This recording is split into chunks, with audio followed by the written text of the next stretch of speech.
Hello everyone, I am Vikas Kumar and I welcome you all to CDS Academia. And guys, in this video, we are going to discuss the complete ancient history for FCAT 1 2022. FCAT 1 2022 के लिए complete ancient history मैं यहाँ पे discuss करने वाला हूँ. And as you all know, आप लोगों के पास hardly 18 to 20 days बचे हैं आपके पास for your preparation. So you guys must be looking for some useful material before your examination. And just like I have promised you all that I will be coming up with some useful material during your last days. So in these 10 days, upcoming 10 दिन के अंदर मैं आपको कुछ ऐसी useful videos देने वाला हूं, चाहे वो हिस्ट्री की हो, चाहे पॉलिटी की हो, ज्योग्राफी की हो, रीजनिंग की हो या मैथ्स की हो, जो आपके एग्जाम में आपको बहुत ज्यादा हेल्प करने वाली है. अब लोगों के दिमाग में, आप सभी लोगों के दिमाग में बहुत सारे डाउट्स रहते हैं रिगार्डिंग द एफकेट. बहुत सारे डाउट्स ये रहते हैं कि सर क्वेश्चंस कहाँ से आएंगे, सर बहुत स्टैटिक जीके आती है, कैसे उस स्टैटिक जीके को हम कंप्लीट करें. तो देखो, एग्जाम जो है टफ उसी इंसान के लिए है जो सिस्टमेटिकली चीजों को नहीं पढ़ रहा है. जो सिस्टमेटिकली चीजों को नहीं पढ़ रहा है उसी के लिए एग्जाम टफ है. तो अब आपको पता है कि आपकी जीएस के अंदर, इन योर जीएस, आपको 25 क्वेश्चंस नियर अबाउट आने हैं. और इन 25 क्वेश्चंस में से लेट मी टेल यू कि near about 4 to 5 questions every year are asked from your history. 4 to 5 questions कहां से आते हैं? वो हिस्ट्री से आते हैं. अब लोगों को दिक्कत ये रहती है कि सर हिस्ट्री ठीक है, सर हिस्ट्री तो बहुत वास्ट है, हम कहां से चीजें करें कहां से ना करें. तो मैं आपको एक एश्योरिटी देता हूं आज. आपका एफकेट का जो एग्जामिनेशन है वो एवरी ईयर, ठीक है, रिपीटेडली सेम टॉपिक से क्वेश्चन पिकअप करता है. But for that you must have a very precise idea from where your examiner is going to put up questions. अगर वो एग्जाम आपको पता है तो आपकी लाइफ मस्त है. अगर वही आपको एरियाज नहीं पता है, सॉरी एरियाज अगर नहीं पता है, तो आप टेंशन में रहोगे कि भाई हिस्ट्री भी पढ़नी है, पॉलिटी भी पढ़नी है. तो मैं ये सीरीज जो लेकर के बेसिकली आ रहा हूं, this is really going to help you a lot. ये आपको काफी हेल्प करेगी क्योंकि मैंने बहुत सारे एग्जाम जो हैं डिफेंस एग्जाम्स क्लियर किए हैं. I have cleared my CDS 3 out of 3 times and my NDA 2 out of 2 times. And on that behalf I have observed the paper of FCAT also. तो उसी बिहाफ पे मैं आपको कुछ चीजें बताने वाला हूं एफकेट के बारे में जो आपको एग्जाम में रियली आपको बहुत ज्यादा हेल्प करने वाली है. तो सबसे पहले मैं हिस्ट्री की बात करता हूं विदाउट डिलेइंग मच. तो 4 to 5 क्वेश्चंस आपके हिस्ट्री से आने हैं. This is your first video of history. इस वीडियो के बाद मैं मेडिवल हिस्ट्री की वीडियो भी अपलोड करूंगा और फिर मैं मॉडर्न की भी अपलोड करूंगा. पॉलिटी, ज्योग्राफी, हर चीज की वीडियो मैं आपके विद इन 10 डेज अपलोड करने वाला हूं, जो कि आपको बहुत ज्यादा यूजफुल रहेगी इन your examination. And trust me, जितनी भी चीजें मैं आपको यहाँ पे कवर कराने वाला हूं, अगर आपने अब तक जितनी भी चीजें पढ़ी है या नहीं भी पढ़ी है, अगर वो चीज आप पढ़ के जाते हो तो ट्रस्ट मी, आप अपने एग्जाम में you are going to excel in your exam. You are going to perform really well in your examination. आप एक हैवॉक मचा दोगे एग्जामिनेशन के अंदर. तो मैं सबसे पहले विदाउट डिलेइंग मच, क्योंकि एग्जाम से पहले ज्यादा टाइम आपके पास है नहीं, तो मैं आपका हिस्ट्री का एक छोटा सा बैकग्राउंड देता हूं. आप लोग भी कहोगे कि अरे भैया मजा आ गया यार, मतलब सर मजा आ गया, क्या बात बताई आपने. तो हिस्ट्री की अगर मैं बेसिकली बात करूं तो आज हम सबसे पहले एंशिएंट हिस्ट्री की बात कर रहे हैं. अब देखो, कोई भी चीज हम पढ़ते हैं ना, for that particular thing we need a particular mindset, we need a particular direction. तो मैं आपको 2 मिनट के अंदर कुछ ऐसी चीज आपकी एंशिएंट हिस्ट्री के बारे में बताऊंगा कि चाहे आज तक आपने कोई चीज समझी हो या ना समझी हो, आप भी कहोगे कि सर हाँ, एक बैकग्राउंड तो हमारे दिमाग में सेट होगा. आपको मैं एक रोड मैप दूंगा कि आपको अगर एंशिएंट हिस्ट्री पढ़नी है, इस पूरी वीडियो में मैं आपको पूरी एंशिएंट हिस्ट्री पढ़ा दूंगा, आपको पता भी नहीं लगेगा कब खत्म हो गई फॉर योर एफकेट. तो रोड मैप मैं आपको दूंगा, because without the road map, without the map, ठीक है, जब तक आपको एम पे जाने का रोड मैप नहीं पता होगा कि कहां कहां से जाना है, कहां से क्वेश्चंस आने हैं, तो आपके लिए बहुत टेंशन होने वाली है. तो सबसे पहली चीज कि अगर मैं रोड मैप की बात करूं तो सबसे ज्यादा क्वेश्चंस आपके एंशिएंट हिस्ट्री से पूछे जाते हैं Indus valley civilisation. Firstly we are going to cover the Indus valley civilisation. अब इंडस वैली सिविलाइजेशन के कुछ स्पेसिफिक एरियाज होते हैं. सबसे पहले एरियाज होते हैं कि मेजर साइट्स. आपके 2019 सेकंड पेपर के अंदर सीधे सीधे पूछ लिया कि भाई सबसे पहली जो है साइट कौन सी थी जो डिस्कवर हुई. मेजर साइट्स के बाद आपको आएंगे मेजर फाइंडिंग्स. मेजर फाइंडिंग्स में आपको पूछेंगे कि कौन सी साइट पे ये जो चीज है वो हमें कौन सी साइट पे मिली. फाइंडिंग्स के बाद आपको रिवर्स के बारे में पूछा जाएगा कि कौन सी साइट किस रिवर के किनारे सिचुएटेड है. आपको यह पूछा जाएगा कि कौन सी एज से आपका इंडस वैली सिविलाइजेशन बिलोंग करता है. इसके बाहर आपको क्वेश्चन देखने को नहीं मिलेगा. और 5 मिनट के अंदर मैं आपको इंडस वैली सिविलाइजेशन समझाने वाला हूं. After the Indus valley civilisation हम जो जाते हैं वो जाते हैं हम अपनी Vedic era. Then we discuss about the Vedic era. अब देखो, वैदिक एरा के बारे में जब हम डिस्कस करते हैं तो हम डिटेल में हिस्ट्री नहीं पढ़ेंगे क्योंकि एफकेट डिमांड ही नहीं करता वो, तो हम बेकार की बातों पर डिस्कशन क्यों करें. हम वही डिस्कशन करेंगे जो हमारे एग्जामिनेशन पॉइंट ऑफ व्यू से जरूरी है. तो लेटर और अर्ली वैदिक में इसको बांटते हैं, हमें उससे कोई मतलब नहीं है. हमारे 4 वेदास हैं, तो हम यहाँ पे 4 वेदास के बारे में पढ़ते हैं. They are basically our Rigveda. मैं हर 5 मिनट के अंदर मात्र 5 मिनट आपके लूंगा, सारे टॉपिक्स आपको कवर कराता जाऊंगा. Rigveda, then comes your Samaveda, then comes your Yajurveda, and then Atharvaveda. तो हम इन सब की चीज की बात करेंगे, और मैं यहाँ आपको एक माइंडसेट दूंगा।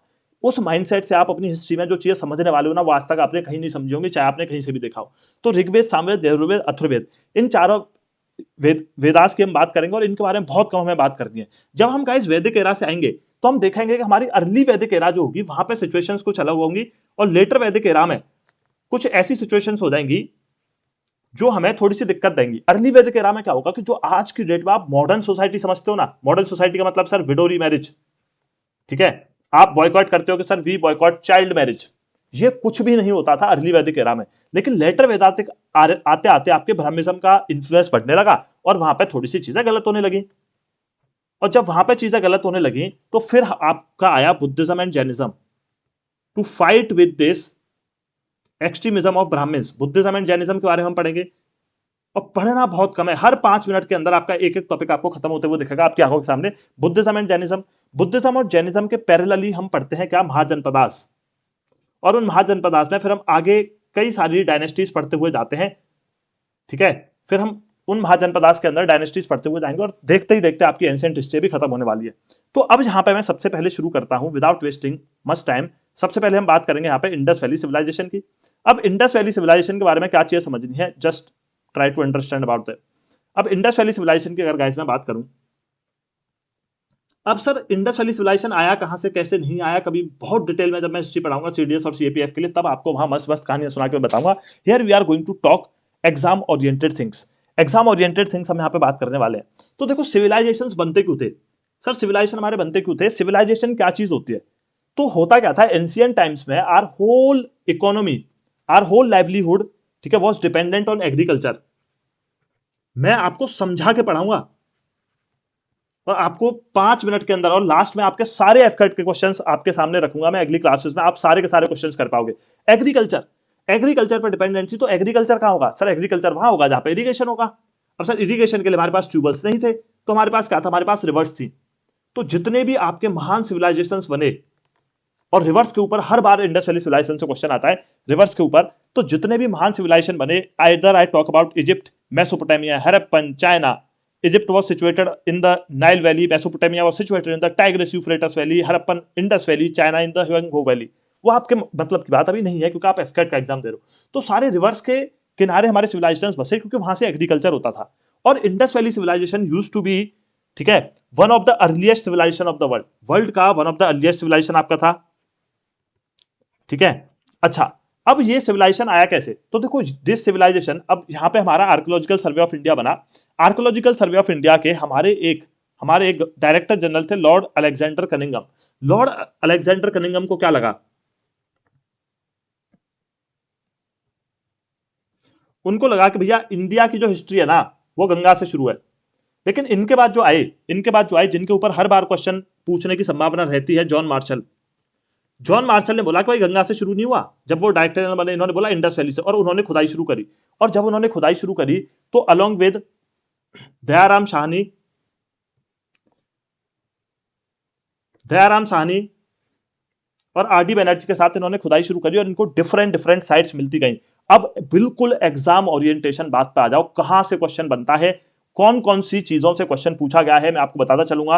One of the earliest civilisation Indus valley आपने देखा है। और देखो बिफोर स्टडिंग एंशिएंट हिस्ट्री में आपको एक बात बता देता हूं, मैं भी हिस्ट्री ऑनर्स का स्टूडेंट रहा हूं from the university of Delhi. जब भी हम एंशिएंट हिस्ट्री पढ़ते हैं, don't focus on dates at all. कभी भी जिंदगी में आपको डेट के ऊपर एंशिएंट हिस्ट्री से क्वेश्चन पूछ लेना तो मेरे को आके बोलना, कभी भी डेट्स के ऊपर क्वेश्चन नहीं पूछेगा। So don't waste your energy, either it is AFCAT, CDS, कोई भी एग्जाम हो, they are not going to put any question from the dates. नहीं पूछेगा भाई, हमसे नहीं पूछा अपनी ग्रेजुएशन पोस्ट ग्रेजुएशन के टाइम पे, तुमसे क्या पूछेगा। डेट्स के बेसिस पर क्वेश्चन नहीं बनता है एंशिएंट हिस्ट्री से। तो यहाँ 2500 से 1750 लिखा हो, कुछ लोग कहते हैं 2600 से 1900 है, तो इस पे अपना टाइम वेस्ट नहीं करना आपको, ठीक है। अब जल्दी से आओ, one of the earlier civilisation था सर, ठीक है, हड़प्पन सिविलाइजेशन जो था, it was basically named by John Marshall, as I have told you, second director general of ASI. कब उन्होंने नेम किया, after he first discovered Harappa site. तो ये क्वेश्चन आपका 2019 सेकंड पेपर में आपका पूछा गया था कि भाई सबसे पहली साइट कौन सी थी, वो हड़प्पा थी, याद रखना। और हड़प्पा डिस्कवर किसने की, Dayaram Sahni has discovered the Harappa site. अब देखो मजा आएगा आपको, ठीक है। आप सोचोगे सर हम भी फावड़ा वावड़ा लेके खुदाई कर देते तो हमारा भी नाम ऐसे पढ़ा जाता, लेकिन वो समय अलग था, अभी आप पेपर निकालो बस। In this civilisation people were familiar with gold, silver, bronze, lead and copper, but iron was not known. अगेन ये आपका पीवाईक्यू है, मैं जितनी भी लाइन्स इस पीडीएफ के अंदर डाल रहा हूं सारे आपके पीवाईक्यूज हैं, और पीवाईक्यूज ही आपके रिपीट होते हैं, सो उन पर ध्यान देना। Iron was not known to them, हमने कहा चलो सर ठीक है, आयरन उनको नहीं पता था। अब आप सोचोगे सर कॉपर, ब्रॉन्ज, गोल्ड, क्या बात है सर, इतने प्रीसियस मेटल्स उनको पता है, आयरन नहीं पता, जिसका कोई भाव भी नहीं है। नहीं पता तो नहीं पता भैया। इंपोर्टेंट फीचर्स सिविलाइजेशन के क्या थे? इस सिविलाइजेशन के अंदर कंप्लीट अर्बनाइजेशन आपको देखने को मिलेगा, सिस्टमैटिक टाउन प्लानिंग थी, बर्न्ट ब्रिक्स उन्होंने यूज की। बर्न्ट ब्रिक्स का मतलब जैसे आप भट्टे वट्टे में आज जो है यू प्रिपेयर द ब्रिक्स और आप पक्की ईंटों से अपना घर बनाते हो, विचार रेड इन कलर, उसी तरीके से उन्होंने घर बनाए उस जमाने में। सोच रहे हो, प्रॉपर ड्रेनेज सिस्टम था। आज ड्रेनेज सिस्टम हमारे मेट्रोपॉलिटन सिटीज में, गाजियाबाद और ये आपके नोएडा वड़ा, यहाँ पे प्रॉपर ड्रेनेज सिस्टम नहीं है, दिल्ली में नहीं है, इनके पास था। ग्रेड बाद ग्रेनरीज, ग्रेनरीज मतलब ग्रेनरीज आपकी कहां मिली? मोहनजोदारो। ये भी आपका प्रीवियस ईयर क्वेश्चन पूछा गया है, और ये अगर आपको पीडीएफ चाहिए तो I will send this PDF on Telegram group, ठीक है, उसकी लिंक मैं आपको डिस्क्रिप्शन में दे दूंगा, तो वहां से आप डाउनलोड कर लेना। तो ग्रेनरीज जहां पे वो अनाज स्टोर करते थे, आज पूरे यूपी वेस्ट के अंदर ग्रेनरीज है ही नहीं, अनाज स्टोर करने के लिए लोग अपने बोरे भर भर के घर में करते रहते हैं, तब थी। Indus valley people first produced cotton which the Greeks termed as sindon. सबसे पहले कॉटन किसने प्रोड्यूस की? इंडस पीपल ने। ये भी आपके 2019-2 में पूछा गया है। मैं आपको क्वेश्चंस, क्या मेरी हर लाइन में से आपको पीवाईक्यू मिलेगा, जब मैं आपको पीवाईक्यू सॉल्व कराऊंगा तो आपको पता लगेगा, और यही रिपीट होने वाले हैं, तो अच्छे से पढ़ना। They mainly produced wheat, barley, rye, ये सब उनकी जो है मेजरली प्रोड्यूस करते थे। अब जरा आप आओगे कि ये सिविलाइजेशन कौन सी एज से बिलोंग करती है गाइस? ब्रॉन्ज एज से। ये भी आपका पीवाईक्यू रह चुका है। अब सबसे सेकंड टाइप ऑफ क्वेश्चन जो इंडस वैली सिविलाइजेशन से आपको देखने को मिलेंगे, मेजर साइट्स, कौन सी नदी के किनारे वो है, और क्या क्या वहां की मेजर फाइंडिंग्स है। तो firstly let's talk about Harappa without wasting time, because we don't have time for our examination. Harappa की अगर हम बात करें तो Harappa is situated in Punjab which is currently in Pakistan, Pakistan part of Punjab, और ये आपका रिवर रावी के किनारे था। मैं अगेन एंड अगेन बोल रहा हूं कि रिवर आपको याद रखनी है, Harappa Ravi, HR, human resource याद कर लो, H for Harappa, R for Ravi, and it was basically discovered by Dayaram Sahni. और यहाँ पे क्या क्या मिला? Figure of mother goddess and cemetery, cemetery आपको मिलती है, मदर गॉडेस आपको मिलती है। Again then comes your Mohenjodaro. Mohenjodaro का मतलब होता है guys means mound of dead, ठीक है। ये अभी करंटली कहां पे है? Sindh, again in Pakistan, and it was situated on the bank of the river Indus, ठीक है। It was basically discovered by R D Banerjee. Dayaram Sahni ने क्या क्या डिस्कवर किया? हड़प्पा, यहां देखो, और आर डी बनर्जी ने मोहनजोदारो। और मेजर फाइंडिंग्स इसकी क्या है? Great bath, bronze dancing girl, bronze की नाचती हुई लड़की, क्या बात है, कुछ लोग की आंखें चमक गई होंगी, बोला सर हमें तो नहीं दिखी कभी, कोई बात नहीं। Pashupati seal and granary, so all these things were found, ठीक है, during when we were excavating the Mohenjodaro site. Then comes your चैनोदारो। अब चैनोदारो के बारे में आपको क्या समझ रहा है? It is also in Sindh along the river Indus, discovered by Mackay and N.G. Majumdar. Major findings क्या है? Bronze figure of bullock cart. अब आपको यहां से बहुत स्मार्टली पढ़ना है, भाई bronze figure of dancing girl Mohenjodaro में था, और bronze figure of bullock cart कहां पर है? वो चैनोदारो में है, ठीक है। ये चीज तीन साइड्स हमने पढ़ी, Harappa, Mohenjodaro, then Chanhudaro. Now we are going to learn about Lothal. Lothal is present in Gujarat, India. River Bhogawa, and it was discovered by S.R. Rao. Not that much important. It was an important port city, very important. ये आपके exam में पूछा जाता है कि port कौन सी Harappan site जो है which was used as a port. Dockyard and fire altar have been found there. Rice husk, ये भी आपका पूछा जाता है बहुत बार कि राइस हस्क कहां पे मिले, ये भी आपको याद रखना है। अब लोथल के बाद जब हम चले धौलावीरा, धौलावीरा, अब Dholavira is basically present in the Gujarat, India, along the banks of the river Luni, discovered by B.B. Lal and R.S. Bist. It is the only site that was divided into 3 parts. Water reservoir has been found. यहां पर reservoir मिला आपका धौलावीरा के अंदर। कोई आप ऐसे बताएगा सबसे बड़ी हड़प्पन साइट कौन सी थी? सबसे बड़ी हड़प्पन साइट कौन सी थी, वो जरा फटाफट से हम देखते हैं आगे। Then comes your Kalibangan. Kalibangan भी काली, ठीक है, और बंगल, बेंगल, इसको मान लो बेंगल लिखा है, बेंगल मतलब चूड़ी और काला मतलब काला, तो ये राजस्थान में है, अलोंग द रिवर घाघर, डिस्कवर्ड। ये इतने इंपॉर्टेंट नहीं है इन सब साइट्स के लिए, सबसे ज्यादा इंपॉर्टेंट है हड़प्पा मोहनजोदारो के लिए। यहां पे क्या मिला? प्लग्ड फील्ड, मतलब सर वो उस टाइम पे खेतों को जोतते थे, बिल्कुल जोतते थे। मेसोपोटामियन सिलेंड्रिकल सील, अच्छा what does this signifying? This is signifying that Mesopotamia से हमारे ट्रेड रिलेशंस थे। फायर एल्टर जहां पे आप हवन करते हो हैव बीन डिस्कवर्ड। ये सारी चीजें वो पढ़ा रहा हूं मैं आपको, जो पूरा निचोड़ आपको कहीं नहीं मिलेगा। आप एफकेट दे रहे हो, पूरी एंशिएंट हिस्ट्री अभी खत्म कर दूंगा मैं आधे से पौने घंटे की क्लास में, फिर आपको समझ आएगा और ये पीडीएफ भी पढ़ लोगे, कोई भी क्वेश्चन बाहर नहीं जाएगा। Then comes your Surkotada, present in Gujarat, not located on any river. याद रखना है इसको, क्वेश्चन आ सकता है कि कौन सी हड़प्पन साइट ऐसी है जो किसी रिवर के किनारे नहीं है। That is Surkotada. Discovered by JP Joshi, bones of horse, pit burials have been found there. So these things have been found there. Then comes your Banawali, present in Haryana along river Saraswati. Evidence of cultivation of barley crop has been found there. जो आपकी barley crop, ठीक है, barley मतलब जौ, जौ के cultivation के traces हमें यहाँ पे मिले हैं। Then comes your Rakhigarhi. और जो मैं आपसे पूछ रहा था कि the largest Harappan site is your Rakhigarhi, कई बार पूछा था एग्जाम में। Situated in Haryana, Hisar district of Ghaggar river, discovered by Surajbhan and Acharya भगवान।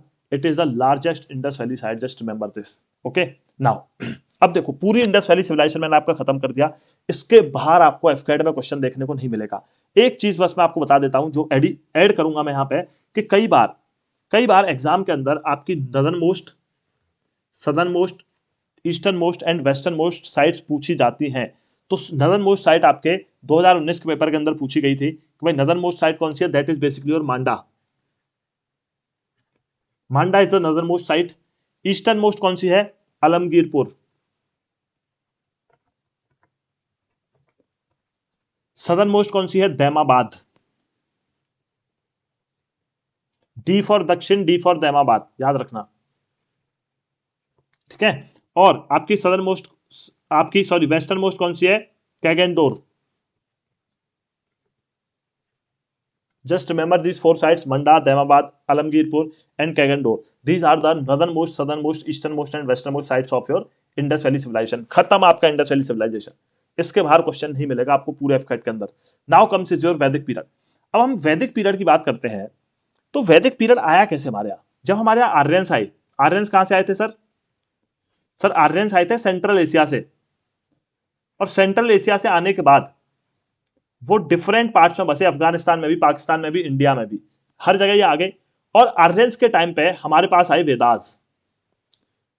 और पेपर पलट के देख लो, आपके 2020 में भी पूछा गया है कि भैया सबसे पुराना जरा बता दो कौन सा टेक्स्ट है। आंसर है उसका Rigveda. Rigveda is the oldest text, ठीक है। अब वेदास आए आपके। अब वेदास के कुछ फंडाज रहेगा आपके, वेदास के कुछ फंडाज हैं, वो मैं आपको बताता हूं क्या फंडा रहे। सबसे पहले आपको ये पूछता है कि सीक्वेंस आपको पता होना चाहिए। ऋग्वेद है, ऋग्वेद के बाद आपका आता है Samaveda, then comes your Yajurveda. देखो मैं आपको वही चीजें इस वीडियो में बता रहा हूं जो आपके एग्जाम से पॉइंट ऑफ व्यू से जरूरी है। So watch the full video, सारी चीज आपको इसमें मिलेंगी। अथर्ववेद। हम ये वीडियो ज्ञान के लिए नहीं पढ़ रहे हैं, हम एग्जामिनेशन निकालने के लिए पढ़ रहे हैं। Just remember this thing. Rigveda, Samaveda, Yajurveda, Atharvaveda, ये हमारा चारों का सीक्वेंस रहा। हमने कहा चलो जी ठीक है। अब हुआ क्या कि आपके डिफरेंट डिफरेंट वेदास जो है वो डिफरेंट डिफरेंट चीजें आपको बताते हैं। हम ऋग्वेद की बात करें तो सबसे पहले आपके एग्जाम में क्वेश्चन क्या पूछता है, गायत्री मंत्र कहां पर है, ऋग्वेद। तो this basically contains the hymns, भजन है इसके अंदर। सामवेद के अंदर क्या है, ठीक है, सामवेद जो है वो आपका कंटेन करता है। देखो एक एक लाइन में मैं आपको बताऊंगा और आपके दिमाग में बस जाएगी वो चीज। मैं एक एक लाइन में आपको चीजें बताने वाला हूं तो आपको वो चीज समझ में आ जाएगी कि ऋग्वेद क्या है, बेसिकली कलेक्शन ऑफ हिम्स, भजन का कलेक्शन है। हमने कहा चलो जी ठीक है। इसके अंदर 10 मंडल्स हैं, और जो गायत्री मंत्र ओम भूर्भुवः स्वः जो आज आप बोलते हो वो आपके ऋग्वेद के अंदर है। Then comes is your Samaveda. Samaveda में क्या है, this is basically a book of mantras related to music. These are basically the mantras which are related to music. भाई म्यूजिक की जो फाउंडेशन है वो आपको यहाँ सामवेद के अंदर देखने को मिलेगी। फिर सर आता है यजुर्वेद। अब यजुर्वेद के अंदर क्या है, this is basically the book of sacrificial, कुर्बानी देने वाली प्रेयर्स की बुक है आपकी, सैक्रिफाइशियल प्रेयर्स, ठीक है। Then comes your Atharvaveda. आपके एग्जाम में अब तक क्या क्वेश्चन पूछा गया पता है यहां से, भाई सबसे पहले ये आपकी बुक है for the magical formulas, magics, for this is the book of spells. और आपको पता है आपका आयुर्वेद। हाँ सर, सोना सोना लग रहा है सर आयुर्वेद। आयुर्वेद की जो फाउंडेशन है वो आपकी है अथर्ववेद के अंदर से। हमने आयुर्वेद सीखा कहां से है? यजुर्वेद से सीखा है। अब जरा ये बताओ, चार बातें जो मैंने यहाँ बताई कि एक में भैया हिम्स है, गायत्री मंत्र है, एक में म्यूजिक से रिलेटेड चीजें हैं, एक में सेक्रीफाइशियल प्रेयर्स हैं और दूसरे मेजिकल स्पेल्स हैं, और आयुर्वेद का वहां से जन्म हुआ है। रिलीफ ऑफ डिजीजेस को ट्रीट करने के लिए एंशियंट टाइम्स में जो हम मंत्र वंत्र फूकते थे वो आपके अथर्ववेद के अंदर है, that is basically your Ayurveda. तो ये चार चीजें आपके वेदास के अंदर आपको याद रखनी है। फटाफट से देखते हैं। ऋग्वेद, जैसे मैंने आपको बताया, collection of hymns, contains 10 mandals and Gayatri mantra. Samaveda, book of mantra. Yajurveda, book of sacrificial prayers. Atharvaveda, book of magical formulae. बताओ क्या दिक्कत है? इसी के साथ आपके कंप्लीट हो गए वेदास। इसके बाहर क्वेश्चन आता ही नहीं है, खत्म 5 मिनट के अंदर। अब जरा बात करते हैं उपनिषदास की। देखो मैंने यहाँ पे 2 लाइनें डाली है और मुझे खुद नहीं पता कि कितनी बार आपके सीडीएस ने यहां से क्वेश्चन पूछा है। सबसे पहले क्वेश्चन यहां से बनता है कि भाई सेंट्रल थीम बताओ, उपनिषदास की सेंट्रल थीम क्या है? दैट इज योर आत्मा। सेंट्रल थीम पे क्वेश्चन आता है बार बार। सेंट्रल थीम क्या है? आत्मा। कितने उपनिषदास हैं? 108। ठीक है। अच्छा, जो हमारे देश का मोटो है सत्यमेव जयते, देखो इस पे पहली लाइन पे भी पी बाई क्यू है, इस पे भी आपका पी बाई क्यू रह चुका है और इस पे भी आपका पी बाई क्यू रह चुका है। अब बताओ इससे प्रीसाइज नोट्स में आपको क्या दूं? ठीक है। तो आपके नेशन का जो मोटो है सत्यमेव जयते, वो आपका कहां से लिया गया है? Taken from Mundaka Upanishad. तो आपको याद रखना है कि Satyameva Jayate that is basically truth alone triumphs, मतलब हमेशा सत्य की जीत होती है, that is Satyameva Jayate. It is basically taken from the Upanishadas, that is Mundaka Upanishada. And Brihadaranya का इज द ओल्डेस्ट उपनिषदास। इसके ऊपर भी क्वेश्चन पूछा है। 3 लाइन में सारे क्वेश्चन उपनिषदास के आपके कवर। अब चलते हैं जरा आगे, बढ़ते हैं आगे बढ़ता रहना बहुत जरूरी है। Then comes on Buddhism. अब देखो बुद्धिज्म का जन्म क्यों हुआ, मैं हल्का सा आपको आइडिया दूंगा जिससे कि आपको समझ आए कि ये डिफरेंट चीजें हमारी हिस्ट्री के अंदर हो क्यों रही है सर। अब ये चीजें हमारी हिस्ट्री के अंदर हो क्यों रही है उसका जरा देखना। जब हम अपने अर्ली वैदिक पीरियड की बात करते हैं, हमारा अर्ली वैदिक पीरियड ना, जब आप सीडीएस और सीएपीएफ के लिए पढ़ोगे मैं आपको समझाऊंगा, इतना जबरदस्त पीरियड था भाई। विमेन्स के जो राइट, आज जो आप बात करते हो ना इक्वलिटी ऑफ विमेन, आज हम इक्वलिटी ऑफ विमेन की बात करते हैं, विमेन एम्पावरमेंट की बात करते हैं, भाई साहब हमारे वेदास के टाइम पे देख लो। यहां पे कैन यू इमेजिन कि यहां पे विडो रीमैरिज तक अलाउड थी। और आप मॉडर्न इंडिया के अंदर आ जाओ तो सती प्रथा दिखेगी आपको। देखो कितनी एडवांस सोसाइटी थी। और जो औरतें थी उनको सभा समिति में अलाउड था बैठना, जहां पे डिसीजन लिए जाते थे। कोई आइडल वर्शिप नहीं थी, मतलब भगवान की पूजा नहीं होती थी। ठीक है। उसके बाद बहुत सारी चीजें थी, बहुत सारी चीजें जो मैं आपको यहां नहीं बताऊं क्योंकि आपके एग्जाम पॉइंट से इंपोर्टेंट नहीं है। चाहे आप पॉलीगैमी की बात करो, चाहे आप पॉलीएंड्री की बात करो, हर चीज थी भैया यहां। ठीक है, हर चीज यहां पे थी। पॉलीएंड्री और पॉलीगैमी क्या है कि एक से ज्यादा शादी इंसान, मतलब ह्यूमंस, सॉरी मेल्स भी कर सकते थे, वेमेन भी कर सकती थी। इतना जबरदस्त पीरियड था। इसके बाद जब हम लेटर वैदिक पीरियड में आए ना, तो लेटर वैदिक पीरियड में विमेन्स की कंडीशन खराब होना शुरू हो गई। ठीक है। यहां पे एक्सट्रीम ब्राह्मणिज्म का जन्म हुआ। ब्राह्मणिज्म यहां से डोमिनेट करने लगा। ब्राह्मणिज्म जो कह रहा है वो लोग मान रहे हैं, जो वो कह रहा है वो मान रहे हैं। उसमें बहुत सारी ऐसी चीजें जो इविल है सोसाइटी के लिए, लेकिन लोग माने जा रहे हैं। तो फिर हमारे 2 धर्म निकल करके आए, एक बुद्धिज्म और Jainism, to overcome the thoughts of this Buddhism के थॉट्स को, सॉरी ब्राह्मणिज्म के थॉट्स को ओवरकम करने के लिए हमारे बुद्धिज्म और जैनिज्म आपको दिखेंगे। तो ये है बैकग्राउंड। इतना तो आपको पता ही होना चाहिए, चाहे आप किसी भी एग्जाम के लिए जा रहे हैं। 2 मिनट लगे आपको सुनने में, लेकिन आपका दिमाग क्लियर हो गया। अब जरा आओ आगे। सर बुद्धिज्म में क्या हुआ? अब मैं आपको रीड करके इसलिए सुना रहा हूं ये, वरना मैं आपको बहुत डिटेल में पढ़ाता क्योंकि अभी आपका एग्जाम है। एग्जाम ओरिएंटेड चीजें पढ़ना बहुत जरूरी है, चाहे आप किसी भी एग्जाम के लिए प्रिपेयर कर रहे हो। पहली चीज, गौतम बुद्धा फाउंडर थे, दुनिया जानती है, दुनिया। कोई ऐसा मूर्ख ही होगा जिसको नहीं पता होगा बुद्धिज्म के फाउंडर कौन है। Founder of Buddhism, he was born at Lumbini.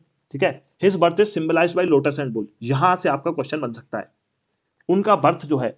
अब इनकी जो लाइफ के फेसेस है ना, यहां पे हर फेस जो है वो एक सिंबल से हम डिनोट करते हैं। 2 सिंबल्स आर इंपॉर्टेंट, वो चीज आपको याद रखनी है।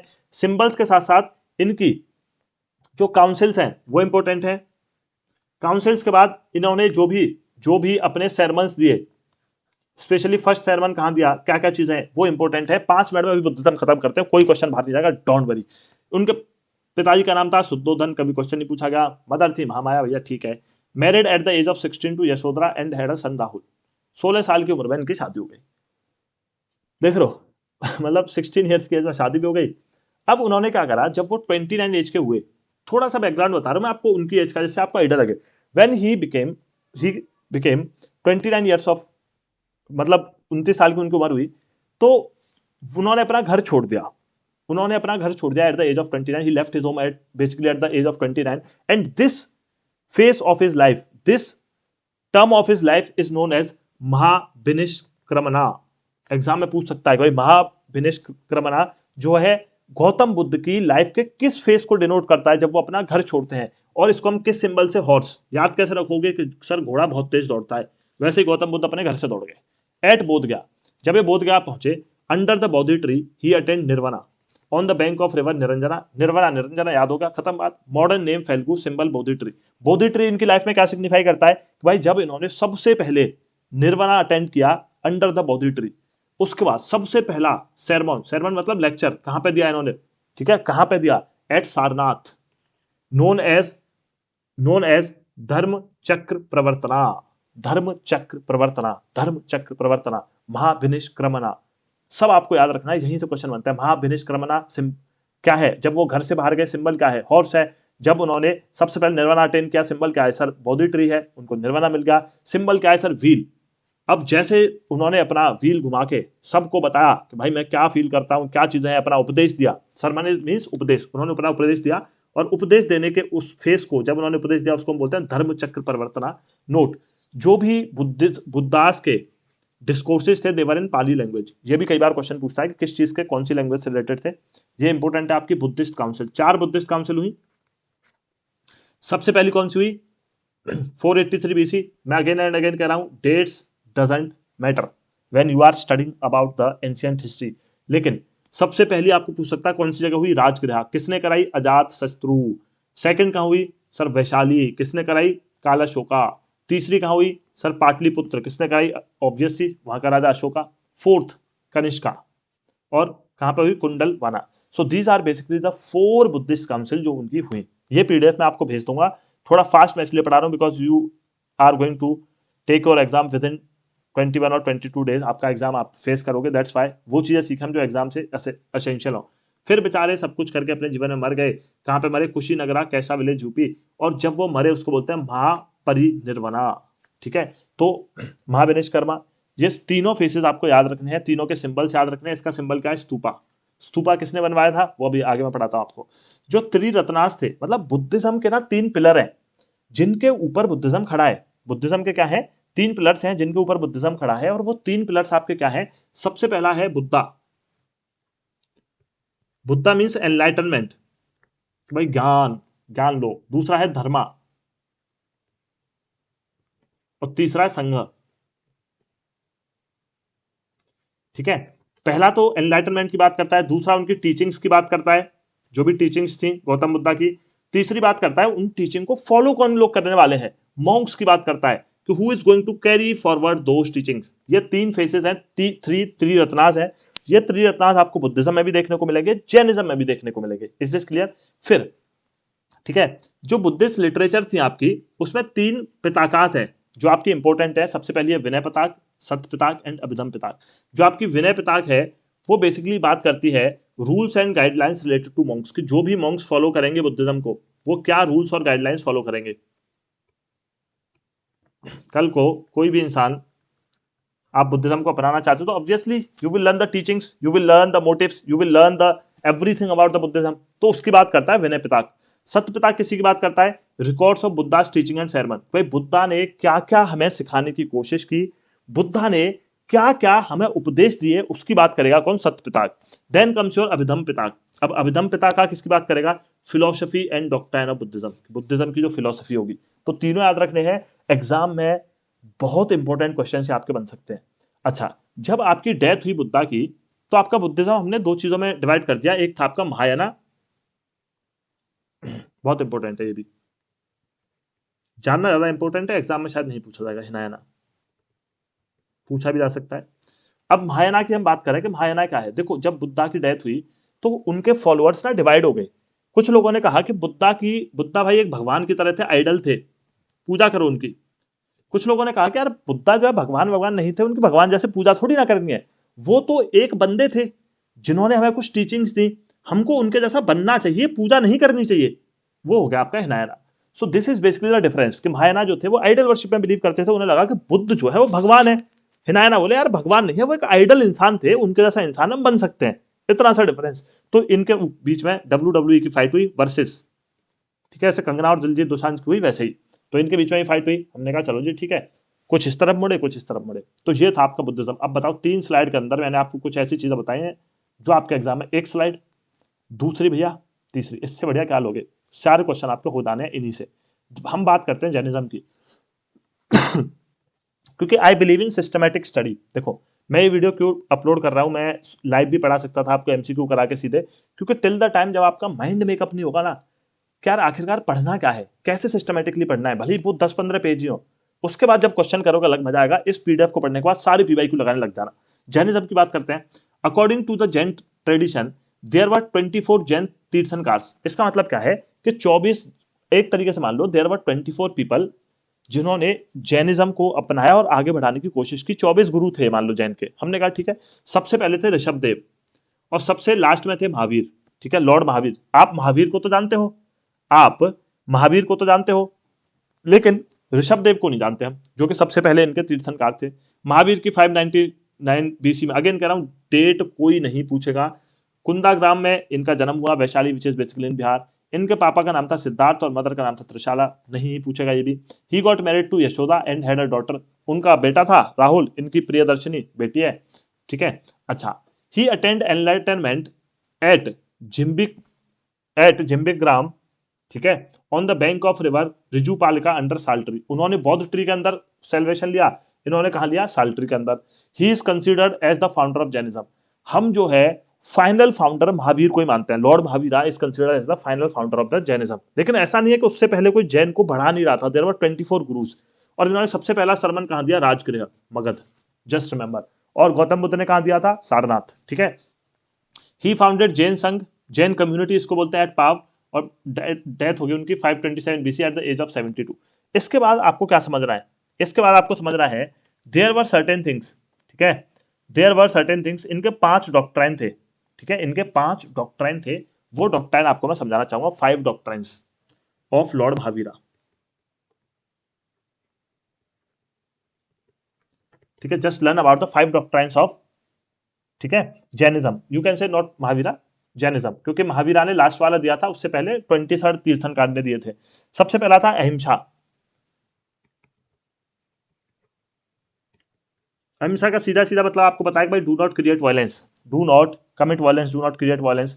दूसरा था अस्त्या। अस्त्या का मतलब था डू नॉट स्टील, भाई कुछ चुराओ मत, अहिंसा मत फैलाओ, कुछ चुराओ मत। तीसरा क्या था? Third one was basically the aparigraha, aparigraha. अब अपरिग्रह में क्या कहता है? अपरिग्रह का मतलब क्या है? Do not acquire property. मतलब यहां पे क्या बात बताना चाह रहे हैं कि do not run behind the materialistic things, do not acquire property. चौथी चीज उन्होंने बोली सत्य। सत्य क्या है? कि डू नॉट स्पीक लाई, भाई झूठ मत बोलो, सत्य बोलो बस। और पांचवी चीज क्या है? Observe continuous, that is ब्रह्मचार्य। देख रहे हो कितने जबरदस्त रिलीजन है, कितने जबरदस्त रिलीजन है। आज भी हमें कितना कुछ सीखने को इन सब चीजों से मिल सकता है। अहिंसा, भाई do not create violence. Asteya, do not steal anything. Aparigraha, do not acquire property, ठीक है। सत्य क्या है? सत्य क्या है? Do not tell a lie. ब्रह्मचार्य क्या है? टू ऑब्जर्व कंटिन्यूअस, मतलब कंसिस्टेंटली किसी भी काम को करते रहो, अगर आपको सक्सेसफुल होना है, वो है ब्रह्मचार्य आपका basically. So these are the 5 doctrine जिनकी हम बात करिए अभी। Do not commit violence, do not steal, do not acquire property, do not speak lie and observe continuous. Is this clear? ठीक है, चलो। अब जैनिज्म के भी 3 त्रिरत्नास थे। बुद्धिज्म के क्या थे? सबसे पहले तो बुद्धा ही थे, एनलाइटनमेंट। बुद्धा के अलावा क्या थे दूसरे? ठीक है, अगर हम बात करें आगे तो बुद्धा के बाद थे धम्म, द डॉक्ट्राइन, और तीसरे थे sangha, a group of people, monks who are going to follow the Buddhism. उनके जैनिज्म के तीन तीन त्रिरत्नास क्या है? राइट फेथ, ठीक है, उसको बोलते हैं हम सम्यक विश्वास, कि भाई सही तरीके से आपको फेथ रखना है। Right faith, right knowledge right action, ठीक है, सही भरोसा, सही ज्ञान और सही कर्म, ये तीन उनके जैनिज्म के क्या हैं, तीन त्रिरत्नास हैं which you people need to learn. So after that हमने पढ़ा, हमने क्या क्या समझा अब तक सर? हमने समझा आईवीसी, आईवीसी के बाद हमने समझा क्या, आईवीसी के बाद हमने समझा वेदास, वेदास के बाद सर हमने समझा क्या, बुद्धिज्म और जैनिज्म। अब आप बताओ कुछ टफ लगा आपको? सारे डायरेक्ट क्वेश्चंस आपके एफकेट में बनते हैं और आप कहते हो कि सर जीएस टफ है, सर जीएस तो दान ही ले लेते, हम निकल रहे, ठीक है, ऐसा कुछ नहीं है। आपको बस पता होना चाहिए कि क्वेश्चंस कहां से आ रहे हैं। देन कम्स योर महाजनपदास, फिर आपके महाजनपदास आए। महाजनपदास का मतलब क्या है? देखो जब अब ये चीज है ना पैरेलली चलती है आपकी हिस्ट्री के अंदर, अभी आपको इतना जाने की जरूरत नहीं है क्योंकि आपको बस एग्जाम निकालना है, लेकिन मैं हल्का सा आइडिया दूंगा कि जब हमने लेटर वैदिक के बाद हम आए तो महाजनपदास आपके इमर्ज होने लगे और महाजनपदास के अंदर ही आपके ब्राह्मण्स की जो है पावर बढ़ने लगी, इन्हीं के पैरेलल आपके बुद्धिज्म एंड जैनिज्म आए। तो ऐसा कुछ नहीं, सीक्वेंस है, इसीलिए बोल रहा हूँ don't confuse with the date till your exam. उसके बाद जब ज्ञान लेना हो मस्त आराम से बैठ के लेना। अब हमने बात की कि 16 महाजनपदास का मतलब क्या है कि आफ्टर योर लेटर वैदिक पीरियड, लेटर वैदिक पीरियड के बाद आप ये मान लो 16 इंपोर्टेंट सिटीज इमर्ज हुए। आज की लैंग्वेज में मैं बात करूं तो दैट सिंपली मीन्स कि 16 बड़े बढ़िया बढ़िया शहर सर इमर्ज हुए, उनको हमने बोला महाजनपदास। अब 16 शहर में से फिर बाद में चल के, अब देखो हर शहर एक जैसा पावरफुल नहीं रहेगा, तो 4 शहर ऐसे थे जो बहुत पावरफुल होकर इमर्ज हुए। उनके रीजन क्या थे पावरफुल होने के, कौन से थे? You don't have to remember if you are preparing for AFCAT only. तो 4 पावरफुल सिटीज आए। तो महाजनपदास में से जो इंपॉर्टेंट सिटीज है ना, उनकी कैपिटल भी पूछ ली जाती है कई बार एग्जाम में। जैसे फॉर एग्जाम्पल आपको ये याद ही कर लेना, मैं तो ये कहूंगा काशी, वाराणसी, अंगा, ठीक है, चंपानगरी, वज्जी, ठीक है, वज्जी आपका इंपॉर्टेंट है, कुरु आपका इंपॉर्टेंट है, मत्स्य, गंधारा, कोसाला, मगध, ठीक है, वत्स, पांचाल, अवंती और कंबोजा। मतलब ऑलमोस्ट सारे ही इंपॉर्टेंट हो गए। आप कह रहे हो सर सारे ही लगा दिए, क्योंकि ऑलमोस्ट सारे इंपॉर्टेंट है। So you can if you can remember, मतलब ऐसा नहीं है कि भागने लग जाओ इस चीज के ऊपर, if you can remember the capitals, because देखो AFCAT is all about retaining the facts. अभी आप मेरे से सीडीएस या सीएपीएफ के लिए कुछ पढ़ रहे होते तो मैं आपको चीजें समझा के पढ़ा सकता था, but AFCAT is about remembering the facts, so you should have to remember the facts if you want to be in the competition. It's simple thing, ठीक है। अब मेरे को कल कोई बोले सर याद नहीं हो रहा, तो then you can not give AFCAT, ठीक है। तो अगर आप जीएस की बात कर रहे हो तो अंगा, Champanagari, Vajji, Vaishali, so everything you can remember from here. Also I will give you this particular PDF. अब मैं इतनी जल्दी क्यों कर रहा हूँ, क्योंकि आपको मेरे को वो मटेरियल देखे जाना है जिससे आप अपना एग्जाम निकाल लो बस। अब मगध एम्पायर की बात करते हैं। अब देखो क्या हुआ, फिर यहाँ पे आपकी डायनेस्टी शुरू हुई, एम्पायर शुरू हुए। तो Magadh was the most powerful mahajanapadas. Magadh जो है वो सबसे पावरफुल महाजनपद था। इसके बहुत सारे रीजंस थे, इन पे एलिफेंट्स थे, जंगल थे, बहुत कुछ था, आपको जाने की जरूरत नहीं है। और जो आपका मगध था वो काफी सारी डायनेस्टीज ने वहां पर रूल किया, ठीक है। मगध एम्पायर की अगर मैं बात करूं तो Magadh empire was ruled by many of the dynasties. अब मगध एम्पायर में जो हम डायनेस्टी के बारे में पढ़ने वाले हैं that is basically going to be your Nanda dynasty, ठीक है। मगध में हम पढ़ेंगे किसके बारे में? नंदा डायनेस्टी की। सबसे पहले पढ़ेंगे नंदा डायनेस्टी। और डायनेस्टी का सब फाउंडर कौन था, ठीक है, किसने क्या बनवाया, एलोरा किसने बनवाया, ठीक है, रॉक एडिक्ट 13 का है अशोक का, ठीक है। ये सारी चीज आपको एग्जामिनर भर भर के पूछता है, भर भर के। तो जस्ट रिमेंबर दीज फैक्ट्स। तो नंदा डायनेस्टी जो थी, अगर मैं नंदा डायनेस्टी के फाउंडर की बात करूं तो he was basically Bimbisara. First one is Bimbisara. कुछ ही फैक्ट्स बताऊंगा मैं आपको सारी डायनेस्टीज के बारे में, और they will help you to conquer your exam. Bimbisara था, Bimbisara was the first ruler of the Magadha empire, ठीक है, and he was also the founder of the Haryanka dynasty. Just remember, भाई साहब जो है वो हरियंका डायनेस्टी के फाउंडर थे, और इन्होंने एक सिटी बनाया था जिसको हम बोलते हैं राजगृह। तो ये 3 फैक्ट्स आपको याद रखने हैं। राजगृह सिटी किसने बनाया? बिंबिसार ने। ही was also the founder of Haryanka. Bimbisara के बाद किसकी एंट्री फिर होती है? अजात शत्रु। अजात शत्रु। फिर अजात शत्रु की एंट्री हुई, तो he was the son of Bimbisara. और इन्होंने क्या करा? ही किल्ड हिज फादर, अपने बाप को मार के गद्दी छीन ली। देख रहे हो, ऐसा वैसे हिस्ट्री में बहुत बार हुआ है, नॉट दैट मच सरप्राइजिंग, क्योंकि आपकी एंशियंट मतलब लेटर एंशियंट पीरियड में आए हो और हम आपके पूरे मेडिवल में आए, तो that was all about blood shed. जिसको खून बहाना आता है वो राजा था, जिसको नहीं आता भैया टाटा बाय बाय, कंबल लो, लेटो, आराम से मौज करो। अजात शत्रु। देन आपका है Udayin, UDAYIN। If I talk about Udayin guys, तो he was the son of Ajatashatru and he founded the city of Pataliputra. Just remember, very important fact, one of the favourite question, Pataliputra.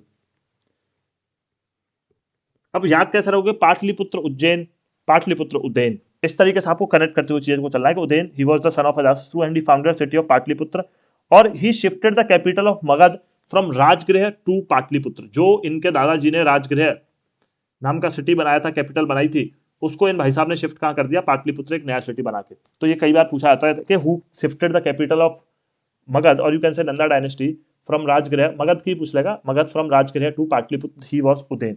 Ujjain के बाद क्या हुआ कि फिर एक आए धनानंदा. धनानंदा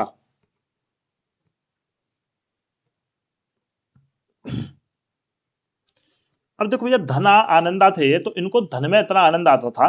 अब जिसको धन में बहुत आनंद आता है तो वो ज्यादा देर तक टिक नहीं पाता, ये चीज आप जानते हो. तो इसीलिए ये क्या रहे, ये लास्ट रूलर रहे. इनको धन में आ गया ज्यादा आनंद, फिर धन ने बोला कि अच्छा चलो ठीक है, चलते हैं हम, तुम भी जाओ. तो धनानंदा रूल्ड मगध ड्यूरिंग द, अब लास्ट नंदा रूलर रहे. सबसे फेवरेट क्वेश्चन, बहुत फेवरेट, न जाने कितनी बार आपकी एफकेट ने पूछा है कि भाई कौन सी डायनेस्टी के टाइम पे अलेक्जेंडर ने अटैक किया. ठीक है, हमने कहा चलो बात सान लेते हैं.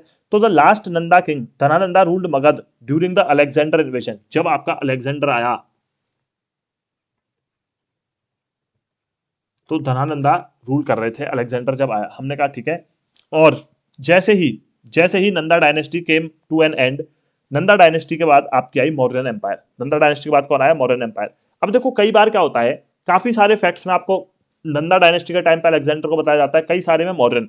तो आप जब एग्जाम में देखोगे तो आप मौर्यन एम्पायर अगर आपको ऑप्शन दिखेगा तो you can also take that particular option during the Alexander invasion, क्योंकि ये नियर अबाउट 326 का है. और आपके जो मौर्यन एम्पायर है, मौर्यन एम्पायर जो है वो आपको कहीं ना कहीं 322 में शुरू हो गया था. मतलब आप ये मान के चलो कि धनानंदा बहुत कमजोर पड़ते जा रहे थे, ये भी राजा रहे होंगे और मौर्यन भी इवॉल्व करके होंगे, उसी टाइम पर अलेक्जेंडर आगे होंगे. तो दोनों में थोड़ा सा चलता है according to the option which you will find. तो Mauryan empire is considered as the most correct option. History is all about debate.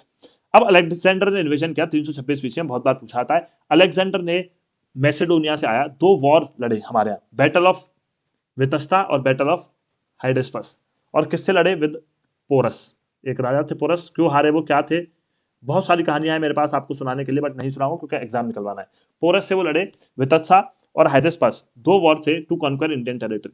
और ये वॉर जो है कौन सी बैंक के किनारे हुए, झेलम, ये भी पूछा जा सकता है. और जब अलेक्जेंडर की नाक में दम हो गया, उन्होंने मान लिया कि भैया मैं इस वॉर को नहीं जीत सकता हूं, मेरे को अब शायद चलना चाहिए. So he failed to conquer India and died in 323 BC at Babylon. Babylon में वो मर गए, लौटते टाइम बुखार आया. Babylon was a very rich city of ancient history. इतना पैसा, इतना शोहरत, ठीक है, बहुत कुछ था बेबीलोन के पास.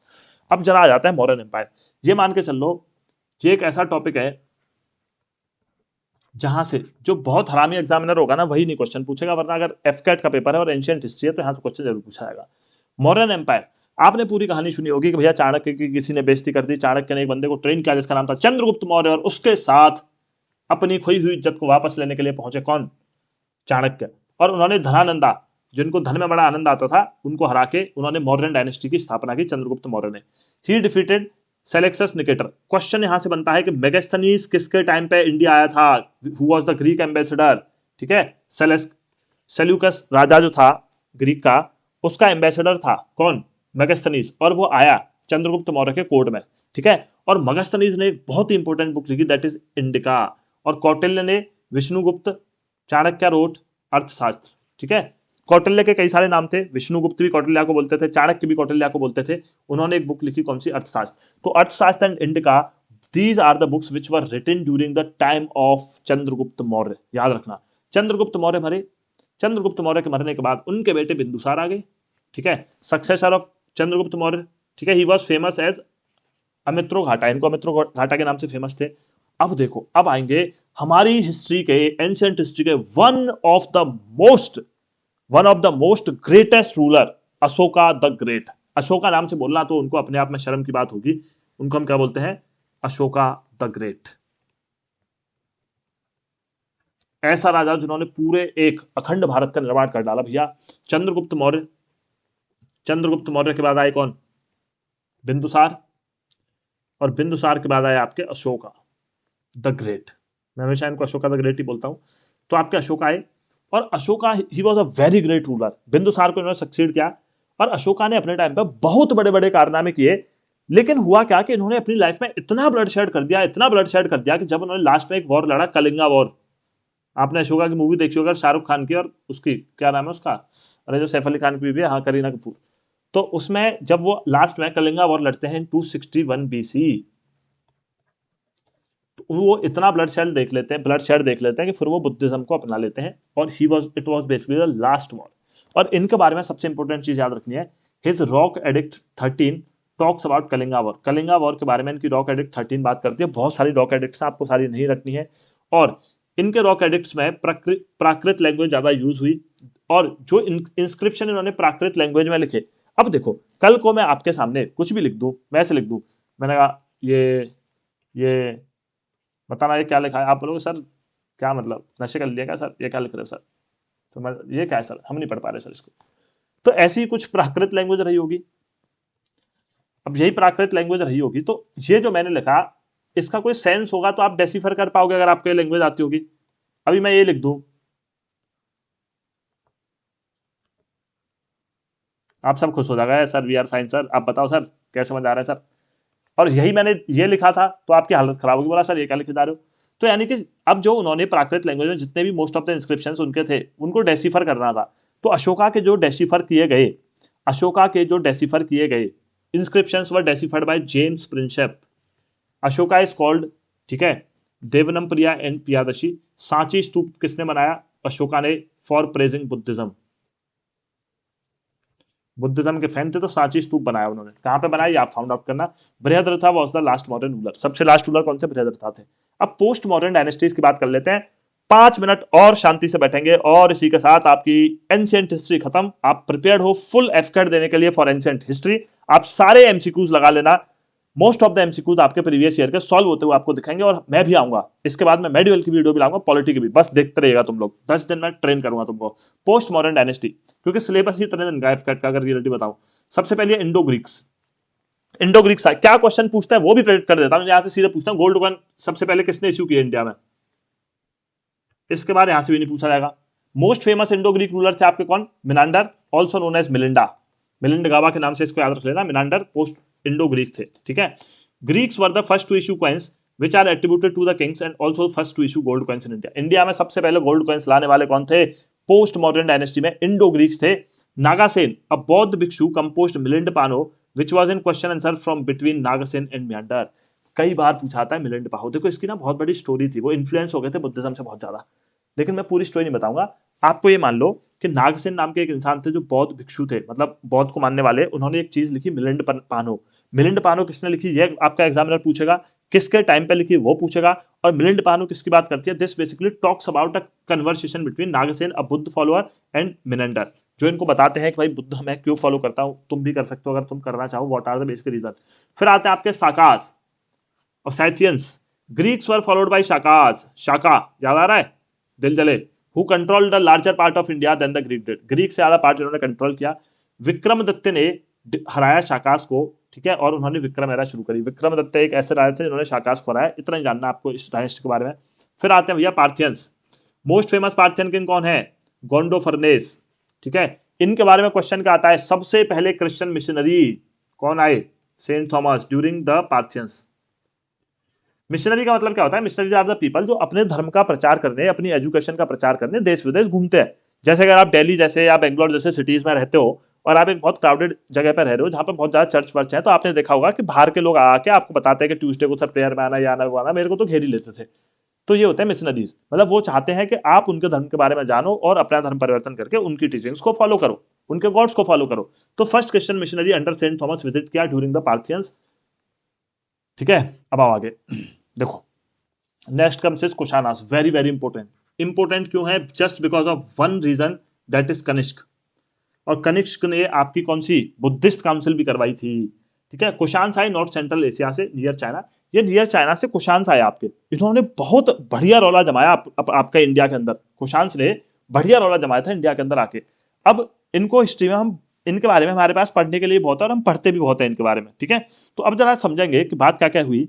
तो जब आपके कुशान्स आए, तो their empire included a good part of Central Asia, Central Asia में भी थे ये, ईरान में भी थे, अफगानिस्तान में भी, पाकिस्तान में भी, ज्यादा याद नहीं रखना, एंड ऑलमोस्ट और पूरी नॉर्थ इंडिया में।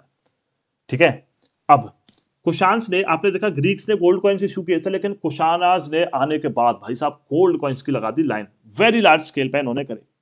अब ये बेसिकली थे क्या, देखो इनके बारे में कोई मजा आएगा बताने में, क्योंकि हमारी वीडियो तो वैसे भी खत्म हो चुकी है। कि जो कुशान्स थे ना, ये आपकी एक चाइनीज ट्राइब थी, चाइनीज ट्राइब थी आपकी बेसिकली।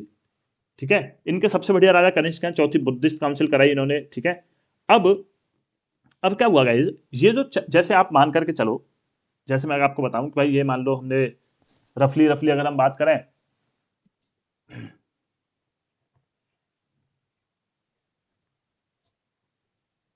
ठीक है, अब यहां से चाइना था आपका, चाइना से ना आपका यहाँ पे एक रोम एम्पायर था। एक लास्ट जाते जाते आपको एक बढ़िया स्टोरी बता देता हूँ, आपने वीडियो देखे कुछ तो मिलना चाहिए। और रोमन एम्पायर से चाइना का ट्रेड होता था भैया, और जब ट्रेड होता था तो ये नॉर्थ इंडिया में हमारे कुशान्स थे। अब हमारे जो कुशानास थे, तो हमारे जो भाई साहब थे ये कनिष्क, इन्होंने बड़ा पैसा कमाने का बढ़िया तरीका अपनाया। इन्होंने कहा कि यार ये जो सिल्क ट्रेड होता है between the China and Roman empire, ये जाएगा तो हमारे यहाँ से ही होके, और भैया यहाँ के तो हम बॉस हैं। ठीक है, हम और हमारे पिताजी ही बॉस हैं यहाँ के, तो हम अपन अपन गंडे हैं यहाँ के। तो ये बोल देते थे कि भैया तुमको अगर अपना सामान रोम पहुंचाना है, तुमको ट्रेड करना है, तो भैया लाओ टैक्स, पैसा अपन मांगता पैसा। तो इन्होंने कहा भैया अपन मांगता पैसा, पैसा दोगे तो तुम्हारा ट्रेड होगा, नहीं दोगे तो नहीं होगा। तो बहुत ह्यूज अमाउंट ऑफ मनी इन्होंने कमाया यहाँ से, और इनकी किंगडम बहुत ज्यादा फ्लरिश की। तो इसको बोलते थे सिल्क रोड। इन्होंने टैक्स लगाया, फ्यूडल लॉर्ड्स, ठीक है, फ्यूडल लॉर्ड्स के किंग भी बने। ये गुप्ता एम्पायर फिर बाद में आता है, सब कुछ होता है। मतलब ये एक बड़ी फनी स्टोरी है, तो मेरे को मस्त लगती है। पैसा दो भैया, ट्रेड कर रहे हैं तो। आज जो आप नहीं कर पा रहे हो वो तब कर लेते थे, तो कुशानास थे। चलो, तो कनिष्क जो है इनके मोस्ट फेमस किंग थे, और ही पेट्रोनाइज द फॉलोइंग पर्सन। कुछ लोगों को इन्होंने मतलब पेट्रोनाइज किया। अश्वघोष, देखो यहां से क्वेश्चन बन सकता है, बहुत ध्यान से पढ़ना। अश्वघोष ही रोट बुद्ध चरित, तो एग्जामिनर पूछ सकता है बुद्ध चरित किसने लिखी है। अश्वघोष ने कौन सी बुक लिखी। Nagarjuna Vasumitra, chairman of fourth Buddhist council, जो चौथी बुद्धिस्ट काउंसिल आपके कलिंगा ने कराई, उसके रहे चेयरमैन। चरक, ठीक है, चरक कौन थे, फिजिशियन, रोट चरक संहिता। इनके कोड में एक फिजिशियन रहे होंगे, जैसे आज के डॉक्टर होते हैं, उन्होंने लिखा चरक है तो चरक संहिता ही लिखेंगे, ऐसे याद हो जाएगा। He started an era which is now known as Saka era and is used by the government of India. छोड़ दो, कोई दिक्कत नहीं। फिर आते हैं गाइस आपके गुप्ता, बहुत इंपॉर्टेंट एज, इतनी इंपॉर्टेंट डायनेस्टी, जब आप डिटेल में सीडीएस और सीएपीएफ के लिए पढ़ोगे आपको मजा ही आ जाना है। ठीक है, आपको सच में बहुत मजा आ जाना है इसके बारे में पढ़ने में, क्योंकि गुप्ता एज एक ऐसी एज आपकी हिस्ट्री के अंदर रही है जहां पे, ठीक है, जहां पे आपका लिटरेचर, ठीक है, जहां पे आपकी साइंस इंडिया के अंदर इतनी ज्यादा फ्लरिश की है कि जिसका कोई जवाब नहीं है। पूरी लिटरेचर साइंस इतनी जबरदस्त फ्लरिश की है ड्यूरिंग द गुप्ता एरा के जवाब ही नहीं है इस चीज का। अब जरा आते हैं आगे, समझते हैं क्या चीज थी सर, बात कर लेते हैं, कुछ होगा भी तभी तो मैं इतनी तारीफ कर रहा हूं। जरा आओ फटाफट से समझते हैं। Srigupta was the founder of this dynasty, ठीक है, श्रीगुप्त। और श्रीगुप्त के बाद आया आपके घटोत्कच, फिर चंद्रगुप्त वन आए, was first Gupta ruler to assume the title of Maharajadhiraja. इन्होंने टाइटल लिया of Maharajadhiraja. He started Gupta era in 319 to 20 BC। ठीक है भैया, इस पर आता क्वेश्चन। समुद्रगुप्त, समुद्रगुप्त को क्या बोलते हैं, Napoleon of India.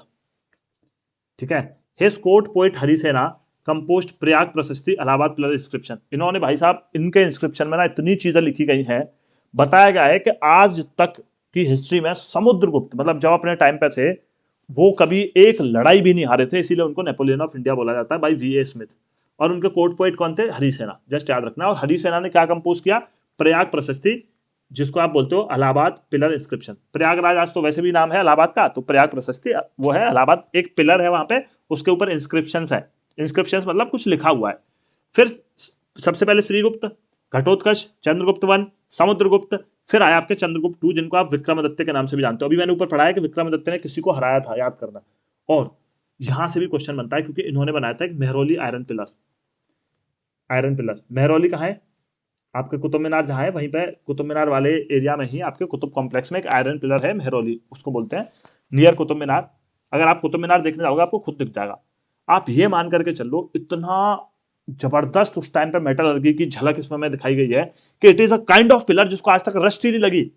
And believe me, जिन्होंने देखा उनको तो पता ही है, खुले में खड़ा है भाई, न बारिश से बचाता है कोई, न दिल्ली के तो पॉल्यूशन ही देख लो आप, कितने खतरनाक एसिड रेन्स होते हैं, आजकल रस्ट नहीं लगी।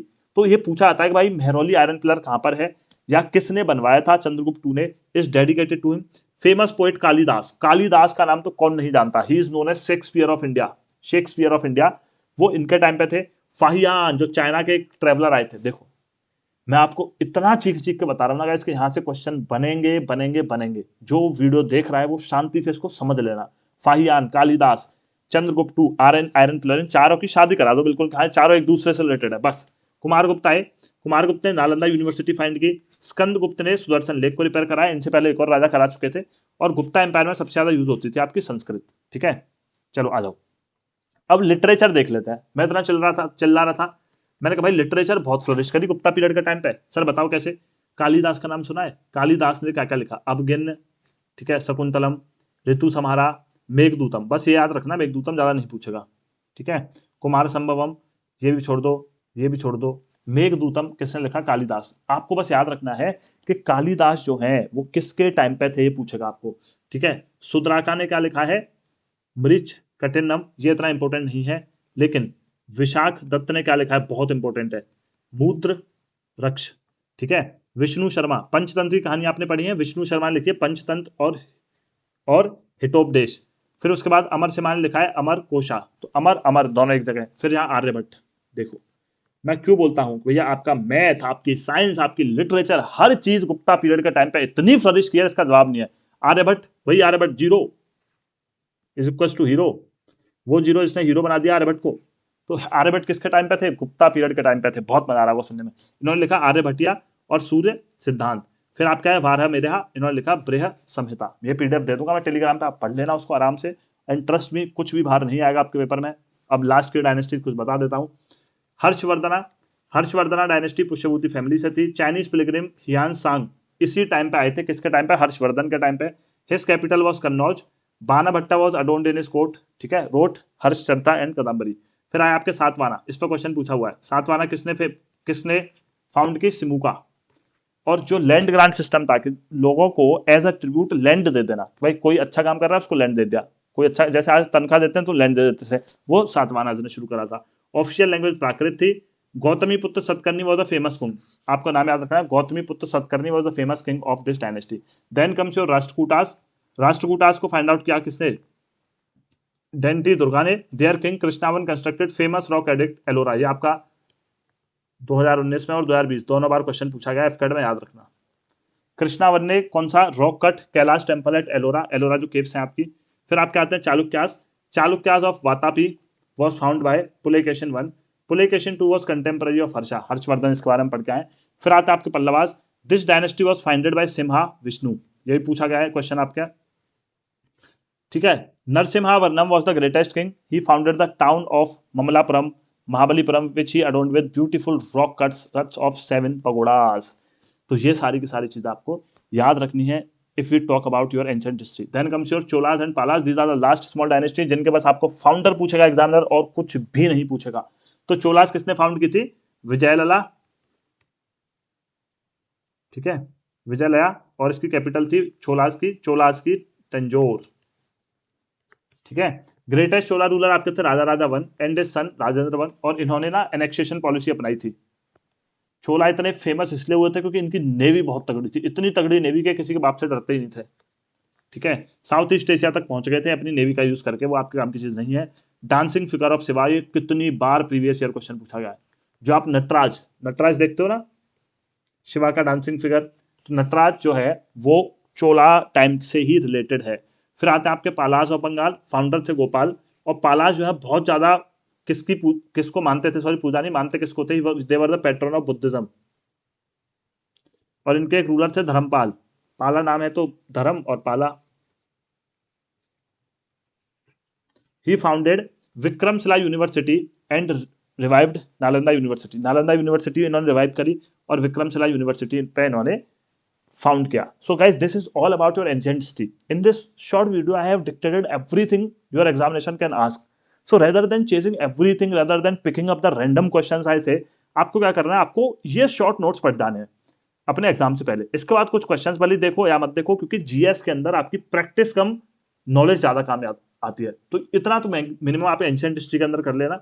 आफ्टर दिस मैं मेडिवल की वीडियो भी आपकी डालूंगा, और मैं आपकी मॉडर्न की भी डालने वाला हूँ अभी विद इन 1 और 2 डेज, ठीक है। और पॉलिटी की भी मैं 2 से 3 वीडियो आपकी डालूंगा, same for geography and static and sports. तो मैं नियर अबाउट आप मान करके चल लो, नियर अबाउट 15 to 20 वीडियोज आपकी डालूंगा, जिसमें आपकी रीजनिंग और मैथ्स भी कवर कराऊंगा। तो वहां से आपको सारे का सारा आइडिया मिलता रहेगा। So those who have not still subscribe the channel, then subscribe the channel CDS Academia, and you can also, if you have like the video, you can also follow me on Instagram CDS_Academia, ठीक है। Link of the Telegram channel and Instagram channel is provided in the bio of this video, so sorry, in the description of this video. तो वहां से देख करके you can also follow me on Instagram if you want to know more about the defense examinations. So guys, I hope you liked the video. Okay, so this is all for ancient history for FCAT. So bye everyone, take care, Jai Hind guys.